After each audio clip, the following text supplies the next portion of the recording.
It's time to put another nail into the coffin of Trump's Truth Social, or, what he likes to call Truth Central. Now, the company, run into the ground by Devin Nunes, is facing potential fallout with their vendor over non-payment, and it looks like they will not be getting a much-needed cash infusion to shore up their disastrous finances. Now, this is according to a new report by Reuters. They write, the blank check acquisition firm that has agreed to merge with Donald Trump's Truth social media company has failed to secure enough shareholder support for a one-year extension to complete the deal. At stake is a $1.3 billion cash infusion that Trump Media and Technology Group, which operates the former U.S. president's Truth Social app, stands to receive from Digital World Acquisition Corporation, which is a shell company, also known as a special purpose acquisition company, that had signed a deal last October to take the Trump Media Technology Group public. Now, the extension was requested due to the fact that the merger has been frozen amid civil and criminal probes into the circumstances surrounding the deal.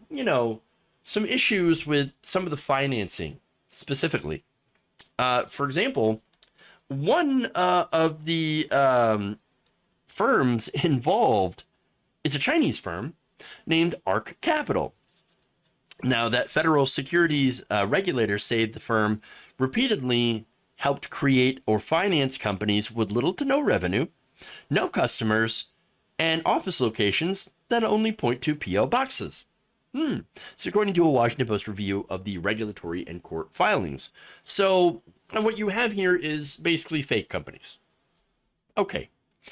This is not a surprise. Fake companies exist.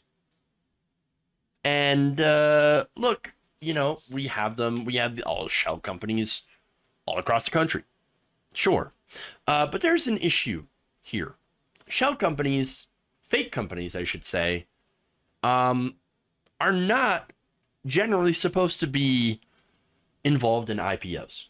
They're not supposed to be publicly traded. And so that's where this group runs into. So now some examples of the fake companies that this Chinese firm had invested in or created included a bakery that sold Zero cupcakes. That's right.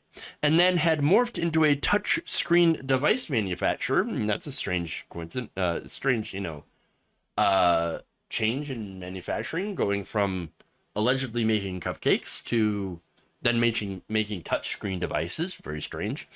A smartphone sales company that had sold no smartphones, and a drone software company with no employees. I don't know. Maybe they had drones working there. I don't know. Very suspicious, right?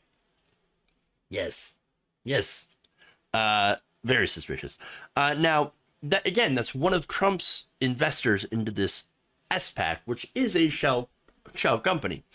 And look, the reason that these shell companies can operate is because they aren't regulated as well. They're, again, pretty murky. And so, look, shady stuff. There's shady stuff that happens. And so, look, because of some of the shady stuff around this deal specifically, the SEC says, okay, we need to look into this and see if they're running afoul of any of the few regulations we actually have on these special acquisition companies, right? And as such, it's going to take a while for them to actually go and look through it, do their due diligence the way that they're supposed to. Now, the problem for the Trump company, though, is there's not a lot of time left. In fact, most of Digital World shareholders are individual investors, and getting them to vote through their brokers has been challenging. This is according to Digital World Chief Executive Patrick Orlando in a statement last week. Now, Reuters notes that they need about 65% of their shareholders to vote in favor of this proposal, this specifically to extend the life of this merger by 12 months for the move to become effective. By Monday evening, however, far fewer Digital World shareholders than those that are required voted in favor, the sources said, and they do not believe that they will be able to muster enough shareholder support in time and have even started to consider alternative options. Now, one of the options being considered is to postpone the vote in a final bid in order to get more shareholder support. Again, this is a company that's supposed to merge with Trump's company that owns Truth Social. Now, there are other things they can do. Management has the right to extend the life without shareholder approval, but only by up to about 6 months. So at most, they'll buy themselves 6 months. If that doesn't happen, then first of all, if nothing happens, the SPAC will liquidate on Thursday and return the money raised in its September 2021 initial public offering, which means all of that $1.3 billion gone. Now, again, they could do it up to 6 months, but that would depend on several factors. One, of course, being the question of, would 6 months be enough time for federal regulators to reach a decision on whether they can let the merger go forward? Again, we don't know. To me, the obvious question, if I were an investor in this, is, am I going to get a return? Am I going to get a big return for my investment? Now, look, knowing what I know about Trump, I know what the answer is. No, of course you're not going to get a return on investment. It'd be stupid to invest in anything Trump has any hand in. But understand that the reason he went with an SPAC is because no financial institution would actually go near him, invest in his companies. And so these blank check companies understand how they work. They do not have to disclose who they're going to merge with during their initial public offering. So it came as a big surprise to many of them that they were investing in something related to Trump. That's why you saw some investors drop out. Now, that said, Trump is not running Trump Media and Technology Group. Devin Nunes is. So I'm saying maybe some of the remaining investors, they're like, Trump, I don't know about that one. But hey, look, Devin Nunes, he was a congressman. He's running it. So maybe it's not so bad. Maybe he can make it profitable. Well, that remains to be seen. For now, Truth Social is not profitable. In fact, they're losing a ton of money. I'll get into those numbers in a bit here. But look, this is not looking good for this merger, which again contains $1.3 billion of much needed cash. Now they've got right now until September 20th to make this deal. Then it's gone. As per the report, the company had raised about $22.6 million through other methods. For example, convertible promissory notes, and an additional $15.4 million through bridge financing in the first quarter of this year. And Digital World says, oh, don't worry. We believe that TMTG will have sufficient funds until April of 2023. And they also said that last week that Truth Social is on quote unquote strong financial footing and would begin running advertisements soon. Bullshit. No, strong financial footing? Are you kidding me? Look, if that were true, their web hosting vendor, which is again a right-wing supporting organization, would not be suing them for 2 months of non-payment. Soon to be 3 months, likely.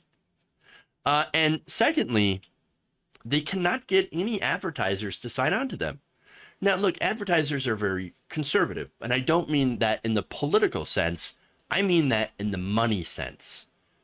They're not going to run ads on a platform filled with insurrectionists and Nazis, or neo-Nazis, or just plain old terrible people, which again, a lot of people on Truth Social, not the best people.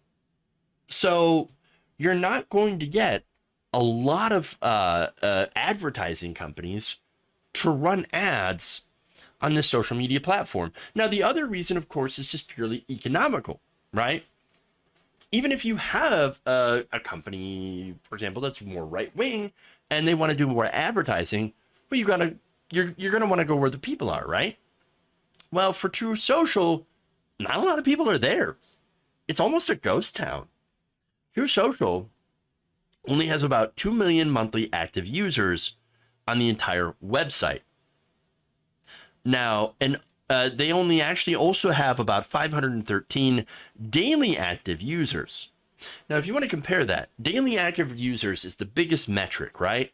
Because if you're reaching a lot of users daily, then it's more likely, if you're an advertising company, for someone to see that ad and to go buy your product. So now that's 513,000 daily active users, right? To compare that to Twitter's 237.8 million daily active users. So if you're a company that wants to do advertising, you're going to go to Twitter. You're going to go to Facebook. You're going to go to Instagram, which are huge platforms. You're not going to go to True Social because you're reaching a minority of a minority. You're reaching, and again, that's partly because of the fault of True Social. It bills itself as an alternative to Twitter, and it was really only set up because Donald Trump got kicked off of Twitter. So what you're appealing to is a very, very small group of users. About 2.5% of Donald Trump's followers migrated from Twitter to True Social. So think about that, right? This was on the promise. True Social had the promise of, we're going to bring all MAGA. They're all going to go over to True Social. And, you know, we're going to rival Twitter. We're going to rival, well, basically mainly Twitter, right? That hasn't happened. And so advertisers, they're not touching them. They're not going to go near this pile of garbage. And I say pile of garbage because for a long time, it didn't even work correctly. There were bugs, and there were also missing features, things that didn't work, security leaks, all these problems. The site is an absolute disaster. Complete and utter disaster. Now, finally, let's get to the financial disaster, shall we? True Social has reported $1 million in losses every quarter, mostly from salaries. So, hey, somebody's making money from True Social, but it ain't the company. No, it's the people taking the money, taking those salaries. And in the most recent quarter, it got worse. The company actually reported about $4.3 million in losses. No, it's done. Complete and utter disaster. It's over, everybody. True Social, gone. It's going to collapse sooner or later, but it will collapse. unless the one thing that can save it is a single daddy billionaire coming in and pumping it full of money. I don't know if that's going to happen. Maybe the Mercers will come in and save it. Certainly isn't going to be Rupert Murdoch. It certainly is going to be a whole lot of other people, right? But maybe some donor will come in and say, oh, we're going to float True Social. Why? Who knows? And who? Again, I can't say. Because I don't know anybody out there really who will see any sort of return on investment for investing in this garbage fire of a company. But maybe. I mean, it happens to right-wing companies all the time. But there's no way, absolutely no way this company is going to succeed on its own merits. It's just not set up for it. It was designed and doomed to fail from the beginning.